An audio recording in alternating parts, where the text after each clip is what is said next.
La vie est trop courte, commençons par le dessert. Si pour vous la pâtisserie est un mystère, vous êtes au bon endroit. Bienvenue dans l'envers du dessert.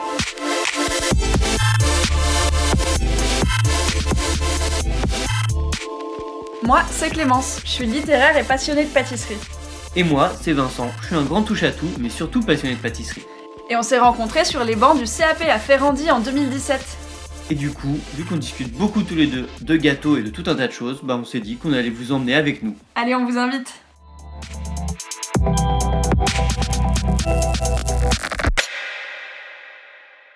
Bonjour à tous, on est ravis de vous retrouver aujourd'hui avec deux bonnes nouvelles. La première, c'est merci beaucoup pour tous vos commentaires sur Apple Podcast. C'est vraiment ce qui nous aide le plus. Et pour vous donner de l'inspiration, je vais vous en lire un. Du coup, celui-ci a été laissé par Manon Emoji Poire. Donc je vous le lis. Juste fan de ces deux-là, j'ai dévoré les épisodes et j'avoue, j'attends avec impatience les prochains. Franchement, Manon, merci beaucoup. Nous aussi, on attend les prochains avec impatience. Bah oui, merci beaucoup. Et puis t'as trop de chance parce que ton impatience va être assouvie vu que l'épisode prochain, c'est maintenant. Mais d'abord, la deuxième bonne nouvelle. Et c'est que l'équipe s'est agrandie et Ophélie nous a rejoints et elle va un peu toucher à tout. On espère pouvoir lui transmettre pas mal de choses et surtout prendre goût à l'aventure de l'envers du dessert. Grave, elle nous a rejoint en stage, donc on espère qu'on va lui apprendre un maximum de choses. Donc voilà, vous pouvez lui réserver un joli accueil. Et à propos du coup de stage et d'entrepreneuriat, on va vous laisser avec le pitch de l'épisode du jour. Vas-y Vince. Ça, c'est une magnifique transition que tu viens de nous faire. Et car en effet, aujourd'hui, on est avec Arnaud, un des cofondateurs de Tartelette. Tartelette, évidemment, vous avez compris le sujet, je pense. C'est cette boutique avec ce verre un peu signature, avec lequel on va parler évidemment de reconversion, d'entrepreneuriat, d'adaptation, parce que vu la situation, quand on est chef d'entreprise, évidemment, faut s'adapter, et également de son parcours un peu singulier, car il est passé par un incubateur, ce qui n'est pas le plus commun dans ce milieu. Mais voilà, on vous laisse avec Arnaud, et puis on vous souhaite une bonne écoute. Bonne écoute.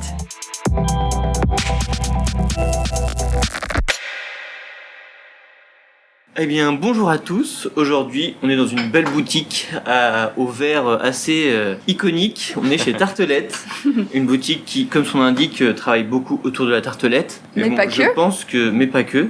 Et la personne qui va nous en parler le mieux, finalement, c'est son chef pâtissier et cofondateur. Donc, Arnaud, on te laisse déjà te présenter un peu ton petit parcours rapidement. N'hésite pas à prononcer ton nom. On va te laisser le faire. Ouais, exactement. Donc bonjour, Arnaud Riquebuche. Voilà, comme ça vous connaîtrez la prononciation. Donc moi c'est un parcours de reconversion. J'ai suivi des études d'ingénieur, donc informatique et statistique. J'ai été formé sur un métier assez porteur actuellement, donc de data scientist. On était pas mal chassés, etc.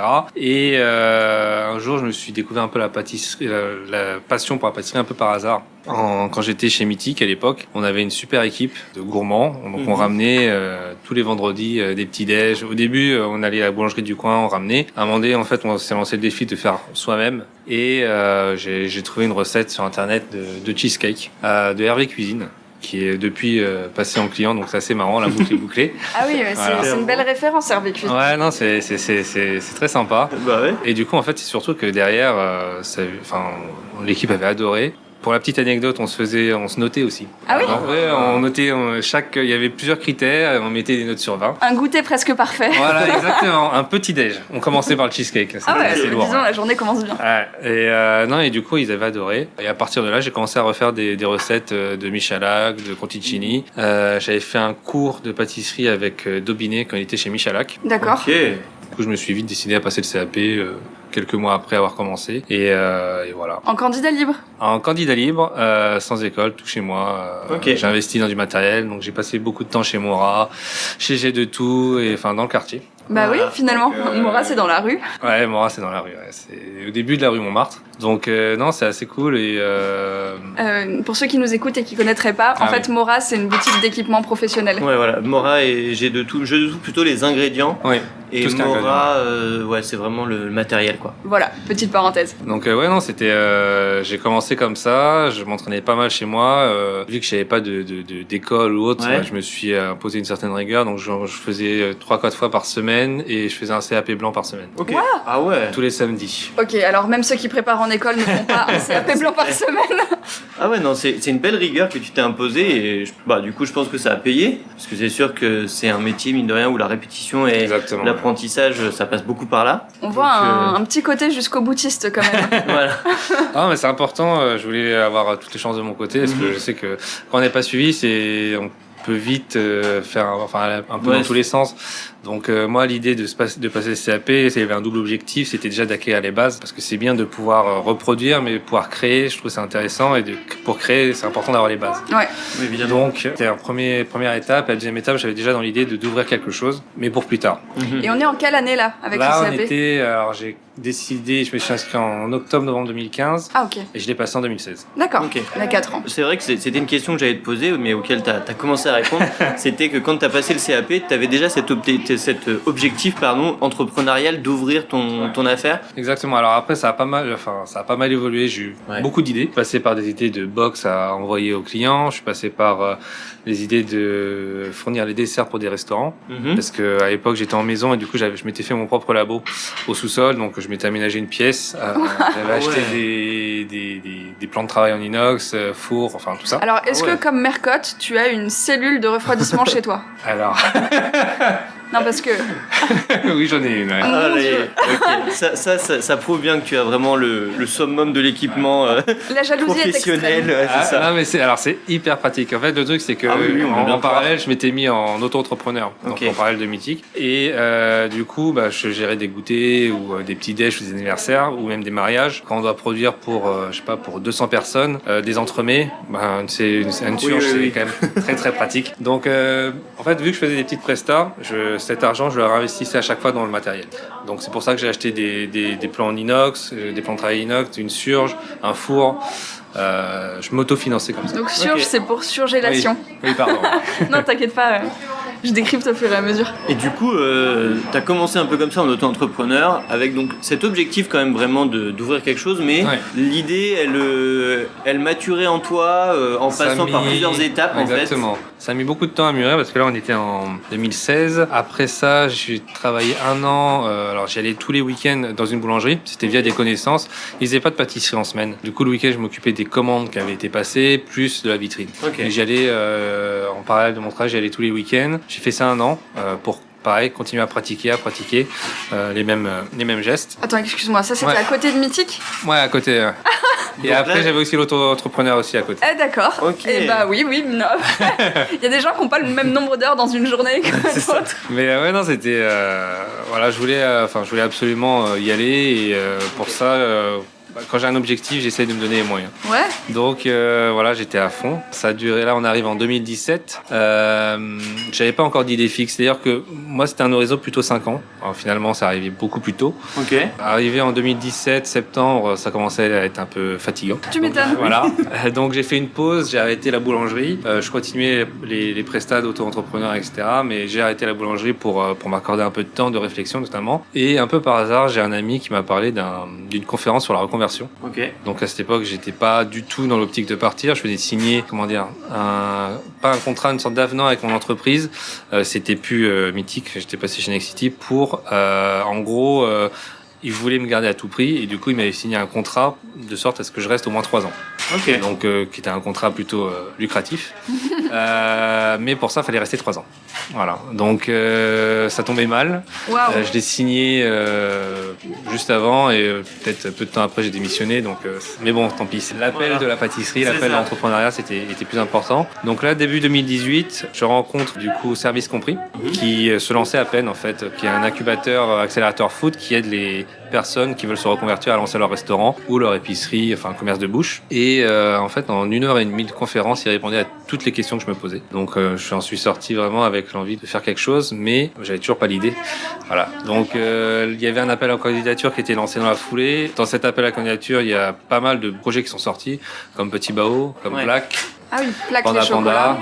C'est là qu'on se rend compte que même si l'incubateur Service Compris parle à très peu de monde finalement, les projets qui en sont sortis pour le coup parlent peut-être à un plus grand nombre. Exactement. Parce que, voilà, Plaque, toi, ta boutique, Petit Bao, etc., ça reste des choses qui sont aujourd'hui bien implantées. Exactement, donc c'était intéressant. Du coup, je me suis inscrit pour la deuxième saison qui était en septembre 2018. Donc, faut monter un dossier d'abord écrit, donc qui est assez long, assez fastidieux.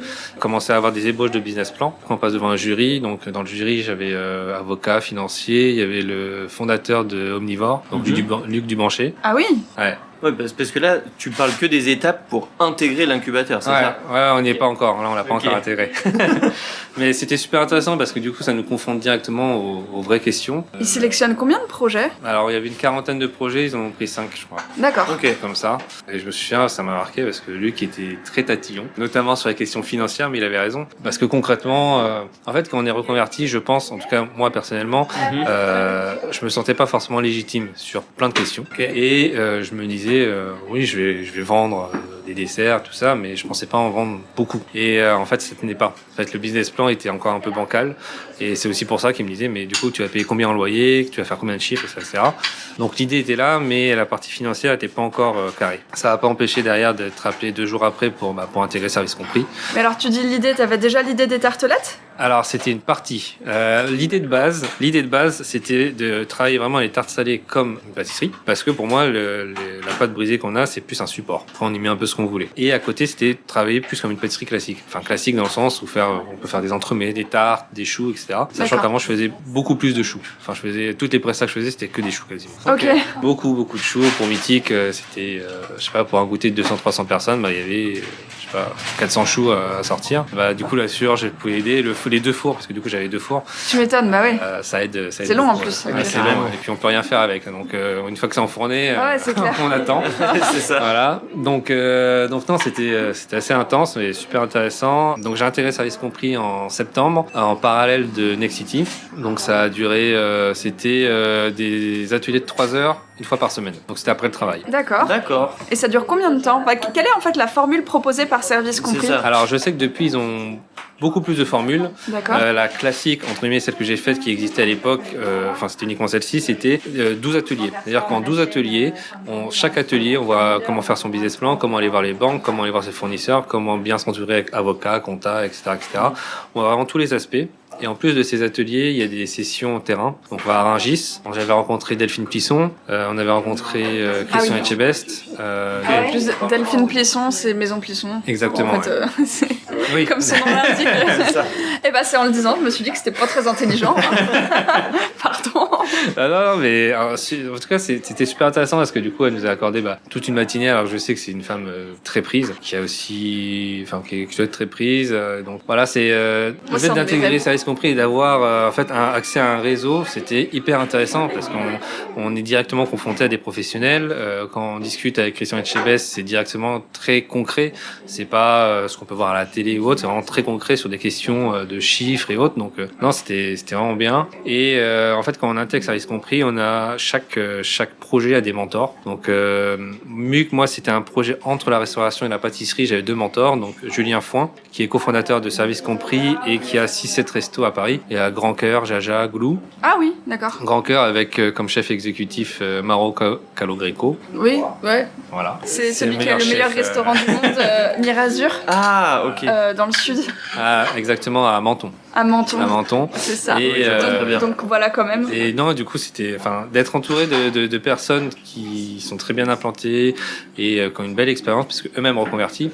Il est journaliste à la base.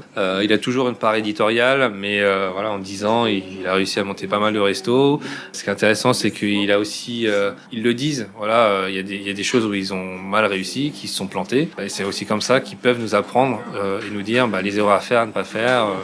C'est ce qui est vraiment une étape dans l'entrepreneuriat, c'est que au final, la majorité des entrepreneurs ne réussissent pas leur premier projet. Donc l'échec, finalement, c'est très commun et important d'apprendre finalement des erreurs des autres. Ouais, c'est ça. Ah oui, mais du coup, en fait, c'est hyper intéressant parce que là, dans ce que tu expliques, c'est vraiment, ça vous apporte tout le complément qu'il n'y a pas dans le CAP. C'est-à-dire que la partie technique, la partie réalisation, ça, ils t'en occupent pas. Non. Parce que tu dois savoir le faire. Mais par contre, c'est vrai que tout l'aspect vraiment financier, de voir les banques, le business plan, etc. Là, c'est un vrai complément auquel, quand on a une formation pâtissière, même s'il y a des petits cours de gestion en vrai en CAP, mais C'est Ça pas reste assez très light, poussé, ouais. quoi. C'est très très light. Ouais, ça reste très light. Moi, déjà, j'ai deux questions. Ouais. La première, c'est est-ce que c'est vraiment utile l'expérience des autres? Ou est-ce que, parce que parfois on dit aussi que on a beau entendre toute l'expérience du monde, tant qu'on n'a pas nous-mêmes fait les erreurs, on se rend pas compte. Alors, il y a les deux, c'est-à-dire que je pense, depuis que je suis ouvert, il y a des erreurs que j'ai faites, il y a des choses que je pourrais faire autrement ou autre. Après, moi je sais que c'est important pour moi d'écouter les autres, d'écouter leur expérience et après de le retranscrire. C'est-à-dire que je vais pas tout prendre parce que tout ne s'applique pas forcément à tous les business, mais il y a des ratios qui sont à respecter, des ratios financiers, des ratios de matières premières et choses comme ça où on se rend compte que effectivement, si c'est pas respecté, la fin de mois est compliquée. Et ma deuxième question, c'était donc là arrête-moi si je me trompe, mais globalement, donc il y a la mise en œuvre du projet, la volonté, vraiment la détermination au début. Tu passes le CAP, vraiment tu te formes, tu pratiques un maximum. Et ensuite, là, j'ai l'impression que c'est plus la deuxième étape, c'est s'entourer. Ah oui, ça je pourrais en parler longtemps. S'entourer, c'est hyper important. Et effectivement, je pense que quand on n'est pas accompagné ou autre, peu de personnes vont forcément nous le conseiller, mais je sais qu'ils nous l'ont beaucoup conseillé.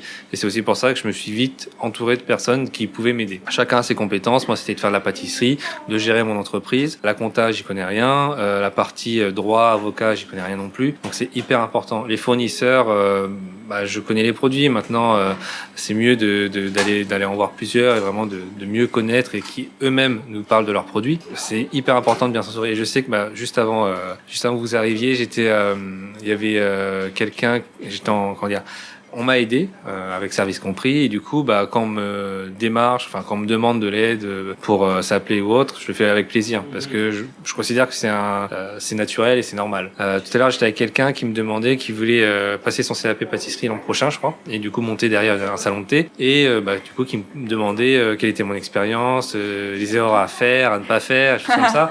Voilà, le principal conseil que je vais donner c'est vraiment de bien s'entourer. Ouais. C'est hyper important. Ouais, en fait, vu que toi, on t'a beaucoup tendu la main et accompagné, tu te sens un peu gratifiant de ça et du coup, tu as envie de le faire même à ton tour. Exactement. Même pour toi, d'ailleurs, je pense que ça doit être très gratifiant et hyper satisfaisant d'aider aussi des gens exactement. qui peuvent aboutir à des projets comme le tien, quoi. Non, c'est super et puis d'être de cette position de pouvoir aider, je trouve ça cool. Tu m'étonnes. Du coup, tu intègres service compris, tu te fais un réseau. Ouais. Tu reçois beaucoup d'expériences d'intervenants différents, venant d'univers différents et dans des domaines très concrets. Ouais. Et ton projet évolue. Mon projet évolue. Alors en fait, j'avais deux mentors. J'avais Julien Fin, qui est bien implanté à Paris, et Muriel Taillandier, cofondatrice de Food Pâtisserie, donc qui a fait aussi tilt sur le recentrage de tartelettes. À la base, je me souviens même plus du nom, parce qu'au début il y a forcément un nom, et qui évolue. Alors trouver le nom, c'est, je pense, très compliqué. Même si à la fin ça paraît très simple, on va passer par plein de noms. C'est surtout qu'à la base, vu que c'était pas centré uniquement sur les tartes, il y avait plein de noms. Et en discutant avec Julien et Muriel, on est arrivé en fait à l'idée de tu fais déjà des tartes salées, pourquoi tu ne ferais pas des tartes sucrées? Ça serait hyper lisible pour le client. Le client vient, il sait à quoi s'attendre. En fait, ça semblait comme une évidence. Moi, les tartes, c'est quelque chose que j'adore et que je fais beaucoup.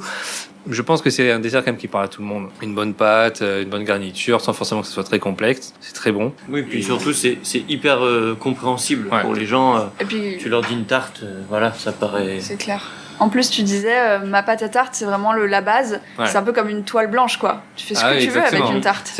Moi, en tout cas, je le vois comme ça. C'est-à-dire que ça soit en salé ou en sucré, l'idée, c'est vraiment on a notre base. Et après, ça peut être avec une crème d'amande, ça peut être avec un biscuit, ça peut être avec autre chose. Parfois, on ne met pas de fond de tarte, on met un biscuit reconstitué.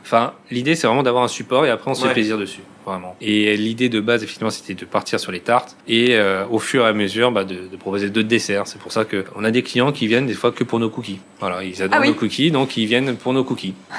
Donc ça dépend. Il y en a qui adorent nos roulés à la pistache à base de brioche. Voilà, donc c'est super intéressant. Mais tout ça, c'est arrivé aussi par rapport à tout n'est pas calculé. C'est-à-dire que ça se fait au fur et à mesure. Cette gamme-là de ce qu'on appelle douceur chez nous, donc ça va être les cookies, les brioches, etc.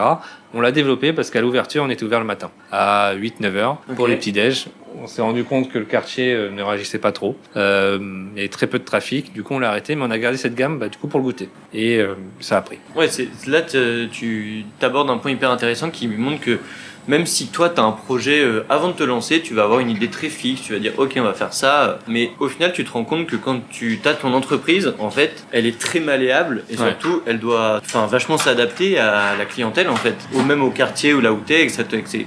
Et du coup là c'est ce que tu es en train de dire, que tu as dû adapter plein de choses, mais qui aujourd'hui plaît à un maximum de monde. Exactement. C'est un peu la petite magie, tu vois, c'est la surprise. tu pensais pas du tout que ce serait ça qui allait plaire au début. Ah mais par exemple, moi sur le business plan de base, je me souviens, je pense que jusqu'au Covid, donc on a ouvert en octobre 2019. Le Covid, la fermeture c'était mi-mars. C'est vrai, si on replace la timeline, ça fait pas très plaisir. Là et puis décembre, on a eu les grosses grèves de transport aussi, c'était super. Pour compléter tout ça, Mais au-delà de tout ça, en fait, ce qui est intéressant, c'est que si je regardais en brut les chiffres, on était en ligne, on était même au-dessus de ce que j'avais prévu. Donc c'était bien, sauf qu'en fait la répartition était complètement différente. J'imaginais plus le midi, et l'après-midi je pensais qu'il n'y aurait pas trop de clients. Et au final, la journée où on cartonne, c'était le samedi. Enfin c'est le samedi. Et c'est pas du tout quelque chose que j'avais forcément anticipé, parce qu'on est dans un quartier de bureau, je me dis le bureau c'est plutôt la semaine, et à la base on n'était pas ouvert non plus tout le week-end, je pense qu'on était ouvert que le samedi. Voilà, donc, oui, du coup t'as adapté les horaires. Exactement, on s'adapte, on a ouvert un peu plus tard. Ouais, donc, en fait t'as même pas que adapté forcément l'offre, t'as vraiment adapté le fonctionnement de la boutique, les horaires, etc. Les horaires auxquels vous distribuez certaines choses. Donc, hyper intéressant. Même sur la partie. Parce que dès le départ, tu faisais autant de salé que de sucré, ou ça a été jaugé un peu au fur et à mesure? Au départ, vu qu'on était 3 en prod, une personne de service, donc c'était vraiment une petite équipe, on faisait pas beaucoup. C'est-à-dire qu'on avait que 3 propositions sucrées et 3 salées et quelques douceurs. Au fur et à mesure, il y a toujours eu plus de sucré que de salé. C'est aussi pour ça que pendant longtemps, les personnes ne nous identifiaient pas comme du salé le midi et allaient ailleurs, mais ne venaient pas parce qu'ils disaient non, il n'y a pas de salé. Mais non, au final, là, on a pas mal rééquilibré, et là où on a eu du mal à rééquilibrer, c'est aussi parce qu'il n'y a que des pâtissiers. On est une équipe de pâtissiers, il y a 0 cuisinier. Donc au final, c'est pas un peu ce que tu voulais, vu que l'idée c'était pas de monter des tartelettes salées comme des pâtisseries. C'est ce que je voulais, mais après parfois il y a des limites. Non mais c'est bien. Mais c'est super intéressant, c'est comme ça aussi qu'on apprend. J'ai pu aussi échanger avec beaucoup de restaurateurs dans le coin. J'ai aussi découvert un monde de la restauration qui est en tout cas assez solidaire, je trouve. En tout cas je discute librement avec les différents voisins, et qui me disaient non mais en fait le midi, ce que les gens c'est du bureau, donc c'est un repas pour le bureau, donc quelque chose de pratique, très lisible, parce que à l'ouverture on partait sur des tartes quand même trop travaillées sur le salé et qui parlaient à peu de gens. Il y avait certains connaisseurs qui disaient c'est super, etc., mais c'était pas assez lisible. C'est vrai que spontanément on va pas prendre une tartelette pour son repas du midi. non, mais c'est à moins de savoir. J'ai une petite question par rapport au tout début. On a dit que tu étais cofondateur. Avec qui as-tu cofondé? Avec Suzuka, donc ma compagne. D'accord. Ma compagne qui m'a rejoint à 100% depuis mars 2020, donc donc pile à la bonne période. Joli timing. Voilà, en plein dedans, mais sans son aide, j'aurais pas pu. Ça aurait été gérer le Covid seul, ça aurait été très très très compliqué. Donc on a pu tenir le coup tous les deux, et là. Même si le deuxième confinement était très compliqué également, on a décidé de rester ouvert en novembre. Pas tant pour faire du chiffre, entre guillemets, parce concrètement, il n'y avait pas de bureau, il n'y avait vraiment personne, mais vraiment pour garder le lien et trouver de nouveaux clients. D'accord. Et c'est là, maintenant, en décembre, janvier, où on voit effectivement que les efforts qu'on a fait avant commencent à payer, et qu'on a des habitudes de novembre qui nous remercient en fait d'être resté ouvert. Explique-nous concrètement comment ça se passe, parce qu'on a l'impression que le maître mot c'est vraiment s'adapter. Ah oui, ça c'est. Et du coup la gestion de cette période. La gestion est compliquée. Comment ça se passe quand 50 à 60% de notre chiffre d'affaires était basé sur les bureaux et qu'il n'y en a plus? Eh bien alors, avant les bureaux, c'était les midis, venez à la boutique, etc. Là, on peut plus recevoir de monde, et il y a beaucoup moins de bureaux. Donc ce qu'on a fait lors du premier confinement, c'est qu'on a mis déjà le click and collect en place, et on a mis en place la livraison. C'est-à-dire que pour le premier confinement, ce qu'on faisait, c'est qu'on faisait nous-mêmes la livraison. Donc en fait, tous mes employés étaient au chômage partiel. On ouvrait les commandes, je crois le samedi et dimanche, samedi et dimanche, pour livraison pour le week-end d'après. Pourquoi ? Parce qu'en fait, nous, il nous fallait, vu que tout était, on gérait ça tous les deux, Suluka s'occupait des commandes, donc à rentrer toutes les commandes, et moi derrière, j'arrivais vendredi et samedi pour produire toutes les commandes. Juste tous les deux, et du coup, je venais, je produisais les tartelettes, les... Ça, là, c'était au mois de novembre, ça. Non, ça c'est le premier confinement au mois avril. Click and collect rapidement, ok. Click and collect, on a mis en place la livraison. Là, pour le deuxième confinement, il y avait beaucoup plus de livraison, donc on a vu plusieurs prestataires de livraison, etc. Donc c'était assez long. La livraison c'est compliqué. À la base c'est pas notre métier et nos tartes à la base n'étaient pas forcément faites pour être transportées. Donc pareil, on a adapté. Encore une fois, on s'adapte. On a adapté nos recettes et on continuera à adapter nos recettes pour qu'elles soient plus transportables. Ah ouais. 60% du chiffre c'était sur du surplace. Oui, parce que ce qu'on n'a pas dit quand même, c'est que tu as un très bel espace. On imagine que le loyer va avec. Ouais. L'emplacement, tout ça. Enfin, il y a quand même une très grande salle et tu perds tout ça. Ouais, exactement. Oui, parce que justement, il faut en arriver là, c'est que la salle maintenant elle est fermée. Enfin, t'avais un petit espace salon de thé qui ne pouvait plus être accessible avec la situation. Ah oui, non, clairement. Ouais. C'était non, du coup, on adapte et du coup on va vers le client. On fait de la livraison, on en fait de plus en plus. On incite nos clients aussi à faire du click and collect, beaucoup. Et du coup ça fonctionne. Donc c'est plutôt cool. Mais s'adapter, ça reste, même si on le fait, ça reste compliqué. Ouais. Voilà. Et question. Parce que moi, je trouve ça passionnant vraiment ce côté on adapte et vous avez l'air très flexible tout en gardant votre identité, ce qui est pas non plus, chose aisée. Moi, je me demande, vu que vous incitez davantage à faire du click and collect, est-ce que vous avez moins de pertes ? Est-ce que ça vous permet de créer une consommation plus raisonnée en fait ? Alors oui, clairement, le click and... De toute façon, pour être très concret, moi tous les soirs, j'ai un fichier de prod qui est partagé avec la prod, où du coup je mets ce qui doit être produit demain, etc., etc. Et je regarde forcément ce qui a été fait et vendu et ce qui est passé en perte les veilles. Sachant que ce qui passe en perte, derrière ça part en too good to go. Okay. Donc rien n'est jeté. Ah, c'est bon à savoir pour ceux qui nous écoutent. Et qui sont dans le quartier. Ouais. Exactement. Too Good To Go, pour ceux qui ne connaissent pas, c'est une application pour récupérer les invendus de fin de journée des restaurants, supermarchés, tout un tas de choses. Exactement. Pour lutter contre le gaspillage alimentaire. Exactement. Donc donc on ne jette rien. Les paniers sur Too Good To Go, c'est une valeur de 12 € minimum, qui y sont achetés à 4 €. Donc nous, ça nous permet de rentrer dans nos coûts de matières premières. Ça fait des heureux. Et derrière, on a aussi capté une nouvelle clientèle. Donc c'est vrai, c'est un bon moyen de découvrir ce que vous faites. Donc l'idée, c'est d'avoir la plus belle vitrine possible. Donc on a des personnes qui viennent récupérer un panier, qui voient ce qu'il y a en vitrine et qui prennent à côté en plus. Donc c'est plutôt sympa et puis même ça crée du lien. Totalement. Ce qui est non négligeable. Et du coup là, c'est une petite question un peu où j'avoue on connaît la réponse vu que tu nous as un peu expliqué ça avant qu'on commence l'enregistrement. On a parlé des 2 phases de confinement, donc là on n'est plus confiné mais malgré tout l'espace que tu as, le salon de thé pour s'asseoir est pas accessible. Ouais. Et du coup c'est la période des galettes, là on enregistre au mois de janvier. Et du coup tu nous disais que même malgré ça, cet espace, tu as aussi réussi à toujours à l'adapter dans ton sens pour compenser un peu le fait que les gens ne puissent plus s'installer. Du coup, comment est-ce que tu peux le dire ? Parce que bon, j'avoue qu'on connaît la réponse, mais vu qu'on en a parlé en off, on va te faire répéter. Il n'y a pas de souci, Alors déjà, de base, on n'a pas un local hyper grand, ce qui fait qu'en point de vue stockage, c'est toujours flux très tendu. Mais là, l'an dernier, on avait fait des galettes. On n'avait pas vendu énormément, mais parce qu'on venait d'ouvrir et on l'avait fait vraiment à flux hyper tendu. Je pense qu'on n'avait quasiment pas communiqué dessus. Et cette année, en fait, on s'est mieux organisé, donc on a mieux prévu la prod, etc. Sauf qu'on s'est fait déborder. On s'est fait complètement déborder sur les galettes, on ne s'y attendait pas. En plus, on est passé dans très très bon, donc c'est super. Ça a ramené encore plus de clients. Mais pour pallier à ce surplus de prod, il a fallu réadapter la salle. Donc la salle s'est transformée en espace de stockage. Voilà. Donc c'est pas plus mal, beaucoup de choses. On stocke beaucoup de choses, on stocke beaucoup de packaging, on stocke de quoi entreposer des galettes, tout ça quoi. Donc on s'adapte. Continue à s'adapter, c'est important. Je crois que ça a été vraiment le maître mot, mais on se rend compte que, mine de rien, dans l'entrepreneuriat, c'est quelque chose d'hyper important en fait de s'adapter, parce que même si on peut avoir un projet qui peut être béton, etc., des fois le monde ou la société roule pas comme on le voudrait. On a l'exemple depuis à peu près 1 an.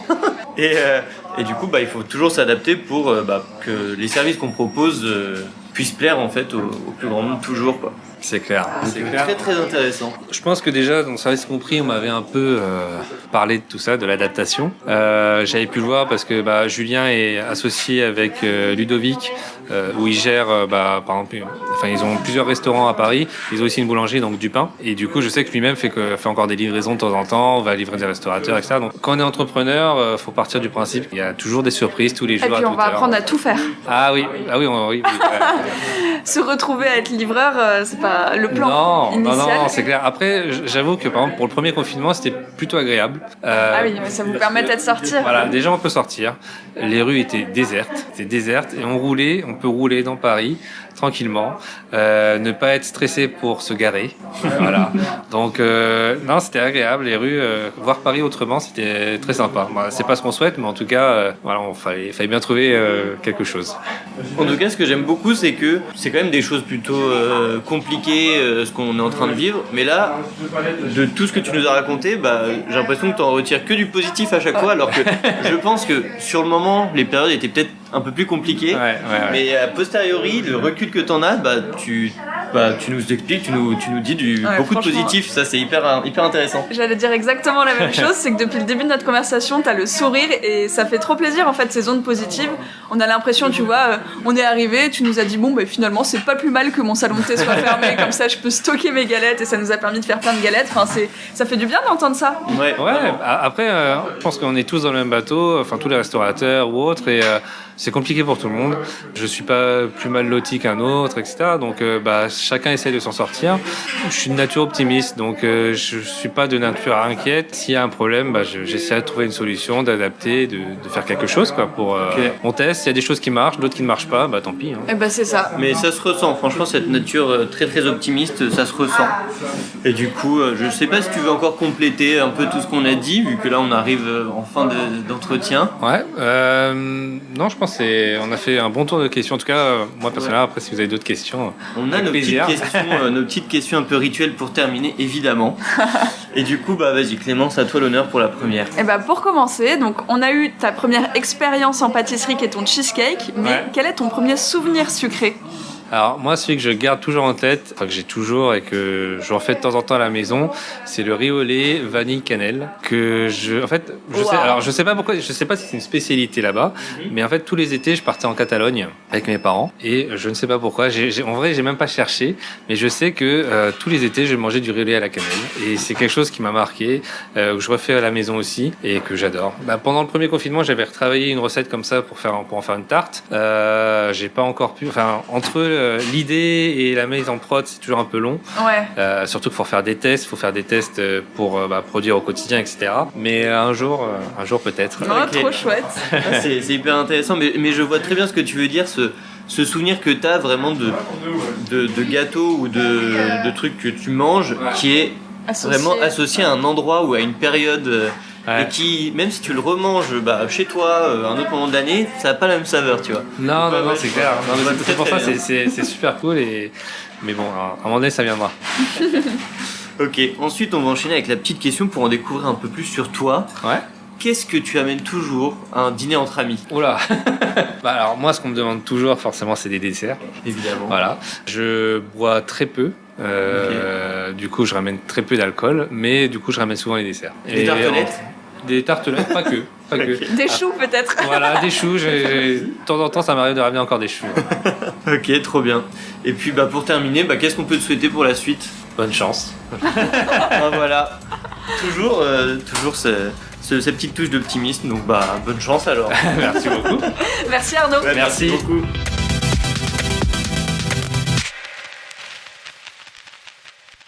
Alors, est-ce que vous avez pris une dose de positivité grâce à l'optimisme de Arnaud ? En tout cas, nous, on a adoré la façon qu'il a de voir les choses avec le recul. Sinon, vous avez pu le voir si vous avez raté l'épisode de la semaine dernière. On a un peu changé le format des questions rituelles. Et maintenant, quand on demande des petites adresses coup de cœur, ça ne se retrouve plus dans le podcast, mais sur le compte Instagram. Sur le petit compte Instagram, on va faire des guides. Donc voilà, n'hésitez pas à aller voir pour voir les petites adresses préférées d'Arnaud. Et le compte Instagram d'ailleurs, c'est @l'envers-du-dessert. Vous pouvez d'ailleurs nous y rejoindre parce que demain, Arnaud nous partagera sa fameuse recette de riz au lait dont il parle dans l'épisode. Ça tombe bien parce que des recettes de riz au lait, on n'en avait pas encore. Vous pouvez également retrouver sa bio et puis tout plein d'articles sur notre site l'enversdudessert.com. Et puis si ce qu'on vous propose vous plaît, n'hésitez pas à nous soutenir en vous abonnant sur votre plateforme d'écoute ou bien à nous laisser 5 étoiles et même un petit mot de love sur Apple Podcast, on compte sur vous.